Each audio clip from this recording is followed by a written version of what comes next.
Hey everyone, this is Katie with Maplewood Acres. Today I'm going to show you how we harvest our sunflower microgreens. Here they are before we harvest. Of course, I'm going to wash my hands really good. I'm just going to rub my fingers on them. We do this every once in a while to get all these little seed hulls off the best we possibly can before we harvest them. You can see them flying off.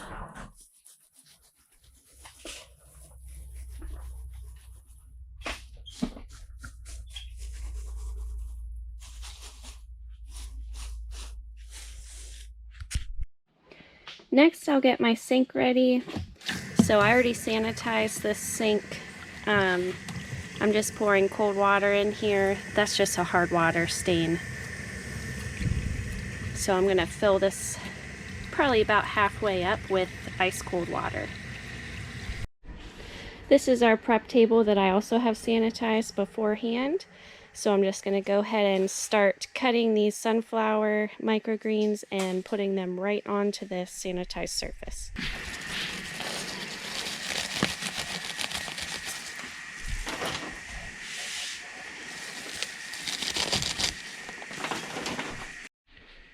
Alright, now that whole flat is harvested, I'm literally just going to start going through these. I just take a handful and I pick out all the good ones, and any that have the seed hulls still attached, I kind of just throw to the side. And I'll have a container here that I'll just scoop these and put them into.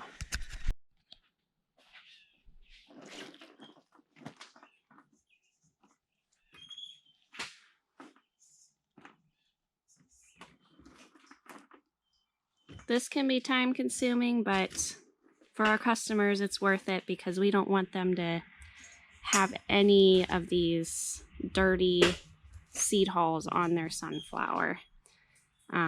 These do get really dirty because we grow them in soil, which is, I believe, what's recommended for sunflower. So that's why we have the sink full of water that these are about to get dumped into. So we literally just dump these in here. Oops. Kind of make sure that they're all saturated with water. This does a couple things. It rinses all the dirt off, basically washes them, and since this water's ice cold, it kind of gives them a flash of coldness and really firms these up for our customers so they're nice and crispy when we deliver them. We'll let them sit in here for just a minute or so. The next thing I have to show you here is our little drying station. We just have this bath mat that we bought brand new, of course, from Walmart. We find it works really good because it's really easy to clean and sanitize, and it still has the holes for the water to drip through. So we just have this shelf here. We have a fan up above. I'm going to turn this on to the lowest setting. Sorry, I had to go plug in the extension cord. But I have it on the lowest setting, that way when I dump these out they don't blow everywhere. So these are just out of the water. We're just going to dump them, and I have a lot more to put here, so I'm just going to kind of fan them out a little bit so they could dry evenly. Now that I have them dumped, I'll turn it up to the highest setting, and these will be dry in about 15 minutes or so.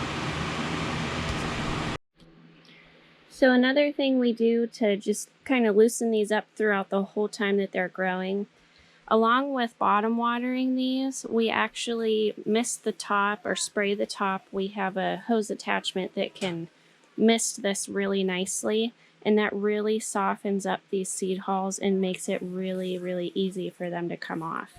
Because the more we can get off while they're growing, the easier it is while we're harvesting. Alright, so once the sunflower is completely dry, we are ready to put it in our container. And we put a paper towel in the containers we use for our samplers, and that is what most of our customers get, so that's what I'm going to show you. So we'll just weigh the container and tare it so we can accurately measure the sunflower. Always make sure you turn your fan down while you're getting these, otherwise it's going to blow them all away. So for us, 3 ounces of sunflower is about 2 handfuls. Alright, so I just estimated with my sunflower here. I have 3.6 ounces, so I'm just going to take a little bit away. I don't care if we're a little bit over. Now what we're going to do next with these is either take them outside if it's cold enough, or if you have a fridge or cooler, walk-in cooler, which we will hopefully have really soon, you're going to really want to cool these down even more. That way the moisture really doesn't interfere with the freshness of your microgreens. Moisture kills microgreens. So you're really going to want to cool these down. We put them in the fridge for about 15 minutes and then we continue making our samplers. That's pretty much the last step. Once they are nice and cool, you can go ahead and close up your container and put them back in the fridge. Or if you have more to add, you can do that at this point. A lot of our customers get our samplers, so this is actually the first step to filling these containers for us. If you have any other tips or suggestions, please leave them in the comments. We would love to see how other people do things and if we can improve on anything. Don't forget to like this video and please subscribe.